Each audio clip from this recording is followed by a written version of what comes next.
Hi everybody, it's Julie. Welcome to Hello Monday. Today I'm really excited to share an idea with the basic alphabet stamp set. One of the great things about working with alphabet stamps in general is that you can spell out anything you want and you can also format it any way you want.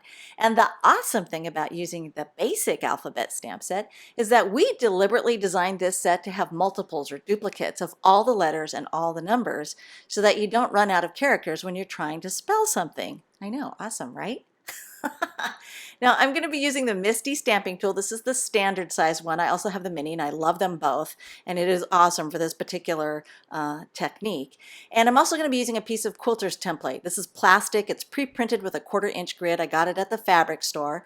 I cut it to size. This is 4 1/4 by 4 1/4 inches square because that's going to be the finished size of my project. And I used a Sharpie marker to mark off a crosshairs dead center on the template.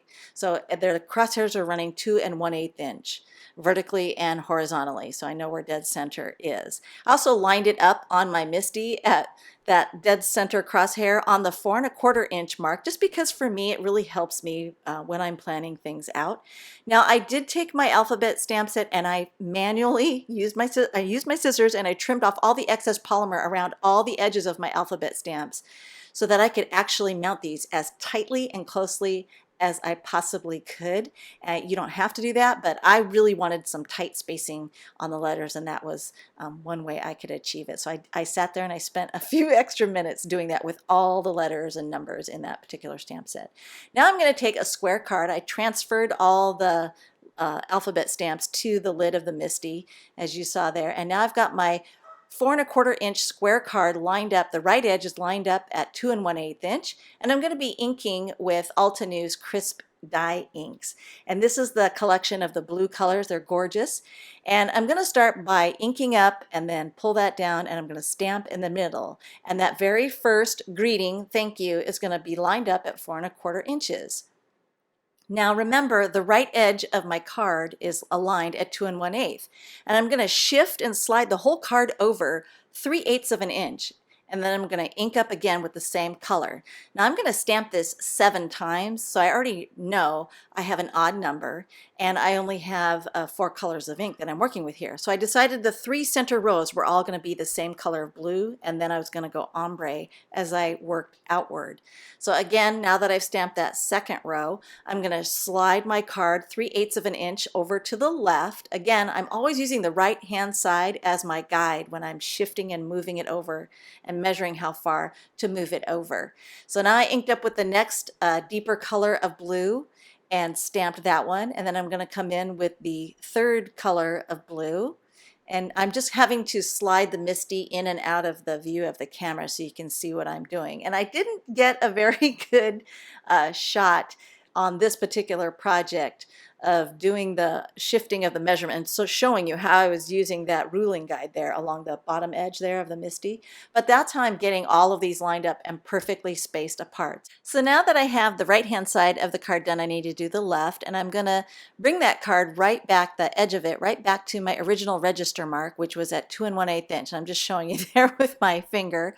And then I'm going to slide it over 3/8 of an inch to the right of that original 2 1/8 inch register mark, and start inking up with the palest blue again, because I needed to have 3 in the center that were that pale blue so that I could have an even radiation of that ombre effect working outward on this particular design. So now that I've got that in place, again, I'm going to take the card and I'm going to bump it over to the right another 3/8 inches. So I'm always spacing everything based on that original 2 1/8 inch register mark, which is on the right hand side. And I hope that makes sense.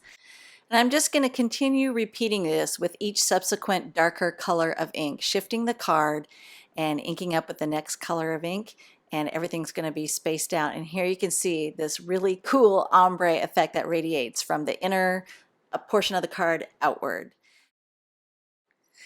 Next, I wanted to see if I could get a drop shadow gold embossed effect. So I took a pale blue square card, I stamped it all the same way, but I just used one color of ink. This is archival cobalt blue.